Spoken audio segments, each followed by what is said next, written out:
নমস্কার বন্ধুরা, আমার চ্যানেল মমস গার্ডেনিং অ্যান্ড কুকিংয়ে আপনাদের অনেক অনেক স্বাগত। এটি কি দেখছেন আমার হাতে? অবাক কাণ্ড না? জানেন তো, যেহেতু এই যে এরকম তাক করে আমাকে গাছ রাখতে হয়, এইভাবে না, এই যে যেহেতু তারগুলো রয়েছে, জামা কাপড় শুকানোরও ব্যাপার রয়েছে, তো আমাকে এই যে গাছের জন্যও কিন্তু ঝুল ঝাড়া রাখতে হয়।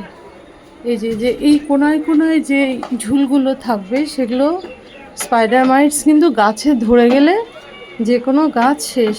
এই যে আমাকে গার্ডেনের জন্য এক্সট্রা একটা খাটনি আমাকে এভাবে করতে হয়। এই যে এদিকেও রয়েছে, দেখেছেন তাক, এই যে সেমভাবে আমি এরকম করতে থাকি দুদিন একদিন পর পর। এটা একটা এক্সট্রা কাজ। এই যে জানালার ফাঁকগুলো, তারপরে এই যে তাকের ওপরটাই কোনো ক্রমেই ঝুল হতে দেওয়া যায় যাইবে না, বলতে চাইছিলাম, মানে যাবে না।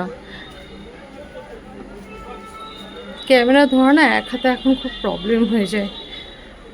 বয়স হয়েছে বুঝতে পারছি। 5 বছর 6 বছর আগে চ্যানেলটা খুলেছি, তখন 5 বছর হলেও তো কম ছিল। তো ওই যে গাছগুলোর মধ্যে যাতে কোনো মতেই স্পাইডার মাইটস অ্যাটাক না করে, যার জন্য আমাকে এই এক্সট্রা কাজটি গাছের জন্য করতে হয়। মানে অ্যাকচুয়ালি গাছের ঝুল ঝাড়তে হয় বলতে গেলে। একদম ওই কোনাটিকেও দেখবেন সামনে না বোগেনভিলিয়ার ফলিয়েজটা নষ্ট হয়ে যাবে। মানে অন্য সময় ক্যামেরা ছাড়া হলে কি হয়, ভেতর দিয়েও আমি ঝেড়ে নিই।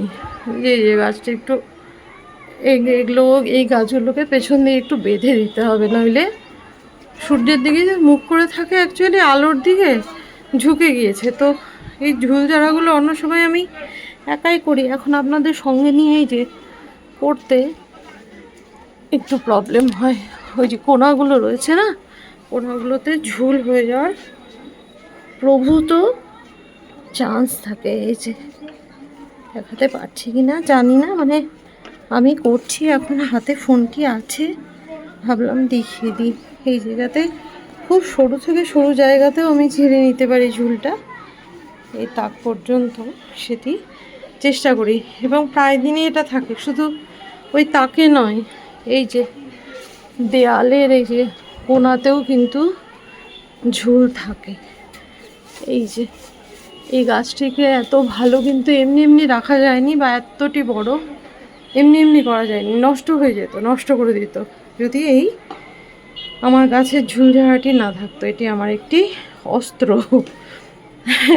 গাছেদের ঝুল থেকে মুক্ত রাখার আমার একটি অস্ত্র। এখন আমি এই তাকটিও তাই করব, এভাবেই ছাড়বো। তো আপনাদের আর দেখাচ্ছি না, হয়তো বা বোর হচ্ছেন, কিন্তু এটিও একটা ট্রিক।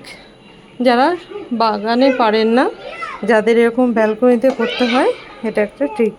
দেখুন নিচের বোগেনভিলিয়াটি এই তাকের মাঝখানে একটু ফাঁকা পেয়েছে, ভেদ করে উঠে এসছে।